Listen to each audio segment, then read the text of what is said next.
喂，咁多同學好，又係我哋通識學堂第9課啊！嗱，今堂咧我哋就會講身份認同呢一個課題。點解咧？因為過去嗰2個禮拜咧，我哋其實講咗唔少關於立法會嘅程序啦，立法會同埋嗰個香港佢係點樣運作嘅呢啲咁嘅問題。原先咧我今堂其實係諗住講話因為過去嗰2年其實我哋都見到有唔少試題講政黨政治啦，同埋立法會呢啲問題。原先咧我係今堂係想同大家一齊分析啲試題嘅。咁但係上個禮拜我問啲同學，喂你哋有啲咩課題想聽嘅時候咧，有啲同學就話喂，可能立法會已經講咗唔少啦，我哋想快啲講翻啲單元2，即係今日香港呢個案，即係去翻呢個 track。講翻一啲 regular syllabus 裏面會講嘅課題，咁我覺得啱。我哋先講咗少少單元裏面要求我哋學識嘅一啲課題先，咁然之後下個禮拜或者再下個禮拜我哋有時間咧，就同大家繼續講呢個立法會嘅試題同埋其他試題啦。OK， 咁事不宜遲啊，我哋而家即刻開始講身份認同呢個課題啦。身份認同咧，其實如果同學有細心留意咧，呢個 term 其實好 tricky 嘅，身份認同總共係2個詞語嘛，係咪？嗱，如果我哋拆開嚟睇咧，首先左邊身份咧，你見到佢其實係有一個比較被動啲嘅意味，即係咩意思咧？嗱，譬如我哋成日話你係一個咩身份，通常咧我哋話你嘅身份係一個學生，你嘅身份係一個社會嘅一個公民，你嘅身份係一個咩人？嗱，呢啲咧都係一個比較被動嘅，你處於某一個背景之下，你處於某一個角色啊。即係你冇辦法選擇嘅，通常 OK。咁呢個咧係我覺得咧係比較 passive 啲嘅，我哋可以咁樣區分啦。咁但係調翻轉頭啦，我哋講認同啦。嗱，認同咧相反比起身份咧，其實咧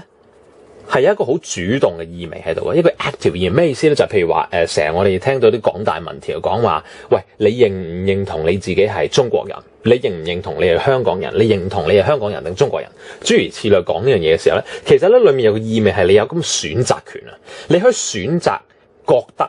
你自己係屬於邊一個 community 嘅，即係我哋成日講話社群啊。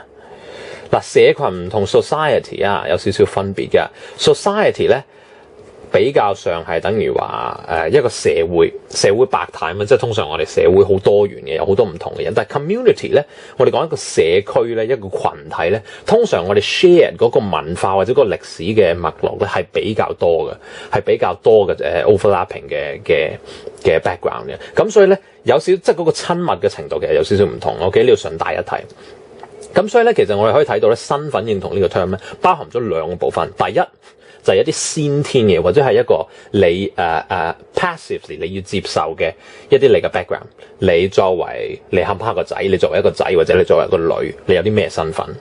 你作為一個學生，你係擔當一個咩嘅身份 ？OK， 諸如此類。認同咧，相對上係比較講一啲 active 啲嘅。你點樣去？即係你覺得、你認為你係屬於邊一個群體？嗱，最近如果同學有睇到新聞啦，最近咧其實唔少呢啲咁嘅例子啊。我記得今日定係琴日咧，好似出咗一篇新聞，就講話有一個巴基斯坦裔嘅學生啊，就女學生嚟嘅，咁佢係香港土生土長，跟住唔知政府類似就刁難佢，唔俾佢攞啲咩證件咁上下，咁於是咧佢即係引發咗傳媒去報導咧，其實即係對於佢嚟講，其實佢自己佢認同佢自己係香港人。又譬如講話，即係最近退休個大法官啦，包致金啊，嗱呢個可以其實你答題嘅時候都可以 quote 嘅。包致金啦，即係佢最近退咗休啦。包致金即係我哋上堂講阿 Mina 嗰個，即係佢個侄女係阿 Mina 嗰個法官啊。咁其實咧呢個包致金呢個人咧，佢咧係一個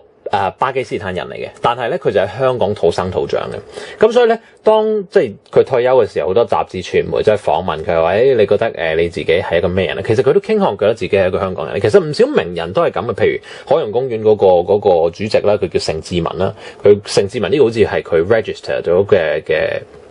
中文名嚟嘅。OK， 咁所以其實有唔少例子，喬寶寶啦，諸如此類啦。嗱，呢啲都係你其實平時答題嘅時候都可以攞出嚟用嘅一啲例子啦。呢啲唔同嘅人咧，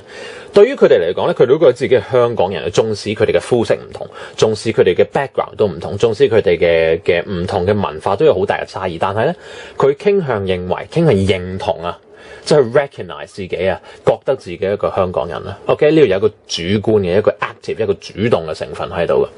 我記得我哋之前第2定第3堂咧講呢個少數族裔嗰個議題嘅時候咧，同學可以睇翻嗰個議題。我記得我講過有個case 嘅就係話咧，其實我而家有個同事咧，佢係英國人嚟嘅，咁但係咧好得意啊，佢個姓咧叫做 Raman 啊。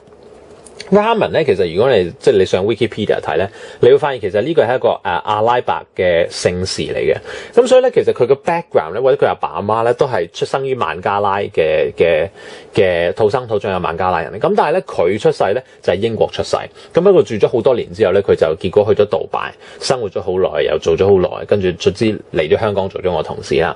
咁於是有一日我問佢啦，喂，你覺得你自己係香港人啦，你覺得你自己係英國人啦、孟加拉人啦，定係杜拜人啊？咁我初初以為咧，佢一定會答英國人，因為好多人都話你細細個喺邊度長大，你就好多回憶喺嗰度，咁你自然就對嗰個有歸屬感啦。歸屬感呢個又係另一個 keyword 啦。歸屬感，我哋成日講話，譬如嗰啲校際比賽，我哋對學校有冇歸屬感，用 sense of belonging 啊。OK， 其實同呢個認同都有好密切嘅關係。OK， 咁結果佢阿 Raman 佢嘅答案咧就話，我覺得我自己係杜拜人啊，即係我問佢原因嚇，我以為你會覺得自己英國人喎，因為你喺嗰度長大。佢話唔係啊，因為咧佢覺得咧佢嘅社區啊，或者佢嘅朋友啊，佢所有連繫嘅東西咧，其實都喺杜拜嗰度啊。所以對於佢嚟講咧，呢種認同咧係同嗰個 community 啊，佢所長大或者佢所生活嘅，佢所建立嘅喺佢所揾到嗰個社區啊，同佢有最大關係、最大連接嘅，就係喺杜拜啦。咁所以出其不意地，佢認同自己係一個杜拜人，多過認同自己係英國人。嗱，呢樣嘢咧，又一次印證咗呢個係一個 active 嘅一個主動嘅一個認唔認同自己嘅身份，一個咁嘅概念嚟嘅。OK， 嗱，咁我哋剛剛就講咗，即係我哋一般人去對自己嘅身份係點樣理解，我哋點樣理解自己嘅時候咧，嗱，可能同學到呢一刻未必有一個好深切嘅體會，即係點解我要認同，或者點解我要理解自己，即係咩意思啊？其實咧唔緊要，我哋即係唔需要探討咁複雜咁，但係可能大家同學去咗大學之後，會聽得多一啲文化研究啊，或者一啲哲學或者政治講嘅問題，其實身份咧、認同咧呢一啲嘅問題，都係一啲好重要要處理嘅問題嚟。Anyways， 我哋唔講呢啲問題啦。咁其實咧，我哋可以跟住落嚟就諗一個問題，就係話喂，咁其實 identity 係嚟自啲乜嘢㗎？其實頭先我嗰個分法咧，即係我將佢分成身份同埋認同，一個主動一個被動嘅時候咧，其實咧有隱含咗呢個答案嘅啦。好多人講咧，第一部分咧構成你嘅身份認同咧，就係所謂你嗰個嘅一啲天生嘅條件啊。有啲咩天生條件咧？同學諗唔諗到咧？可以構成你嘅身份啊！嗱，舉個例啦，譬如你有時你聽阿成龍，佢成日咧都會講話我哋係中國人，我哋應該點點點，或者你有時去聽有啲人咧，佢總會即係咪都答話自己你係中國人嚟㗎，你應該點點點啊，你唔應該點點點啊，應該有家庭觀念，諸如此類。呢樣嘢咧，我哋可以話係一個背景啦，種族啦，我哋話種族啦，例如種族啦。係一個條件啦，天生條件啦，仲有啲咩 genes 啊，基因啦，高矮肥瘦啊，諸如此類啊，又例如你嘅家庭啦，你出生於一個咩嘅環境啦，呢啲其實加加埋埋都會構成咗你喺即係你個身份上啊，你扮演住一個咩角色啊 ？OK， 咁所以咧，好多人都話又係舉翻成龍嘅例子，就話中國人咧天生就係要管㗎啦。嗱，好多呢啲 stereotype，即係好多呢啲嘅框框啊，呢啲嘅偏見啊，加諸我記得第一定第二堂我講好多次都講偏見，我哋舉咗好唔少例子。其實呢度都有少少咁嘅意味嘅，就係話其實咧有好多天生嘅嘢都會構成你點樣睇自己啊，或者人哋點樣睇你啊。譬如我哋成日都話啲人係 A、B、C， 我哋會咁樣用呢啲唔同嘅 tag 啊，呢啲咁嘅標籤嚟標籤人哋，你係一個黃皮膚嘅人，咁所以咧我就自然覺得你係屬於邊一類人啊。呢樣嘢無論係人哋睇你定係你睇自己，其實都有一定程度咧係構成咗你嘅身份嘅，呢啲天生嘅條件。OK， 而第二部分咧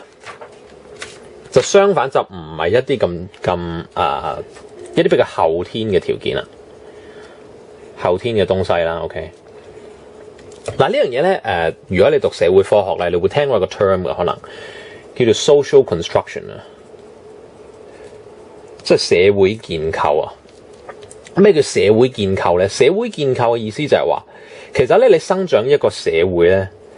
佢自自然然佢嘅文化咧，或者佢嘅生活模式，或者佢某一啲嘅 pattern 啊，佢某一啲框框會構造咗你嘅人出嚟嘅，即係會某程度上 shape 咗你係一個點樣嘅人啊。換言之咧，就係話你嘅身份或者你嘅認同咧，唔係單一嘅，唔係話你出世係中國人，你嘅身份就一定係一個中國人，而係話你隨住你嘅唔同嘅文化，你隨住你去接觸唔同嘅人，接觸唔同嘅社群之後咧，你會建構出屬於你嘅嗰種身份嘅。即係譬如話我剛才講嗰個Ramen 嗰個同事嘅例子啦，其實呢個係一個好嘅例子，就係講話對於佢嚟講咧，其實佢係選擇性去建構自己嘅身份啊。譬如佢唔會因為佢出生於英國，唔會因為佢個種族係孟加拉裔，佢就會覺得自己屬於邊一類人，反而佢好堅定不移地覺得自己個杜拜人啊，因為咧佢選擇性佢覺得嗰個群體啊，喺佢接觸過之後，佢覺得係最屬於佢最活得 comfortable 嘅一個群體咧，佢一種文化咧。好啦，咁喺呢度咧，我哋點樣 apply 落一啲日常生活嘅事例咧？其實一個好顯淺嘅例子咧，就係我哋成日講話香港人 versus 中國人呢一個論調啊。嗱，好多時候咧，我哋就講話，我唔覺得自己係中國人，我偏向覺得自己係香港人嚟嘅。點解咧？因為我哋好多時候我哋中國人用啲對比咁就話，中國人佢哋即係啲大陸人啊，佢哋有時做啲行為啊，有時嗰啲功德啊，有時啲文化種種呢啲加埋咧，同我哋香港其實好唔同啊！我見到我自己同佢哋咧有一個本質上好大嘅差異啊，好多文化上嘅差異啊。咁換言之咧，我就會覺得話其實咧我同佢咧應該係區分嘅。香港嘅文化同埋中國嘅文化咧係應該有唔同嘅。咁所以咧，我偏向覺得自己屬於香港呢個 community 啊，多過我覺得自己係一個中國人啊咁樣啊。嗱，其實呢個係一個好好嘅例子啊。咁所以咧，好多時候咧，即係我哋會講香港嘅身份認同嗰個問題咧，就會提到就話香港咧逐漸咧好多時候我哋都會覺得自己即係話我哋有好獨特歷史背景，我哋係英國殖民地，咁所以咧我哋喺西方，即係我哋對西方嗰啲文化咧，我哋掌握得比較多嘅，相比起一個普通嘅中國人。但係咧同時我哋又好了解一個中國或者東方嗰種文化，咁所以咧其實好多學者都會話我哋其實香港係處於一個中西嘅夾縫中間啊。呢個 term 其實我覺得用得好精妙嘅，東面同埋西面中間嘅一條線，佢就咁啱就處於嗰個位置嘅，嗰個 pivot 嗰個位啊。咁所以咧，即係好多時候咧，就因為我哋有咁獨特嘅歷史，我哋有建立咗我哋一個獨特嘅文化，咁所以咧，我哋就會慢慢咧形成咗一個我哋自己獨立存在嘅一個嘅認同感啊。嗱，我記得之前咧睇新聞咧就講過話，其實香港人咧有一樣嘢咧係全球第一位嘅，係咩咧？就係話我哋嗰個對於唔同文化嘅嗰個所謂嘅 coverage 啊，咩意思咧？就係話，譬如咧當一個鬼佬去同你講一啲西方文化嘢，你好容易咧你就可以 adapt 到佢嗰個 mentality， 即係你好容易就可以進入到嗰個西方人嗰種諗嘢模式去同佢溝通到啊。但係調翻轉頭，可能過咗2分鐘之後，突然間有個中國人或者一個香港人同你講嘢咧，你就好容易可以代入翻嗰種東方文化嗰種思想同佢溝通。咁所以咧，即係好多人。即係之前咧睇新聞就係講呢樣嘢，就係話香港人咧能夠去 adapt 去適應唔同嘅文化嘅能力其實係最高嘅。呢樣嘢咧其實可以係即係亦都係一個例子，去印證咗點解香港人有一個即係咁獨特嘅一個身份，咁獨特嘅一個 culture， 令到我哋咁獨特地認同自己係屬於香港人呢一個群體啊。OK 嗱，詳細咧我哋暫時唔講咁多住，或者下堂我哋有機會我哋會再就呢個課題去攞一啲 past paper 嚟同大家一齊討論下。咁同學咧，如果你係諗到有啲咩得意嘢啊，諗到有啲咩關於身份認同嘅一啲嘅觀察啊，或者係問題都好啦，其實我都好歡迎你哋喺 Facebook 度同我哋搬出嚟一齊同大家討論啊。咁記得啦，如果有啲咩問題，一如以往都係要記得喺 inbox 或者 email 度問我。咁如果冇咩問題，我哋今堂咧就講到呢度啦。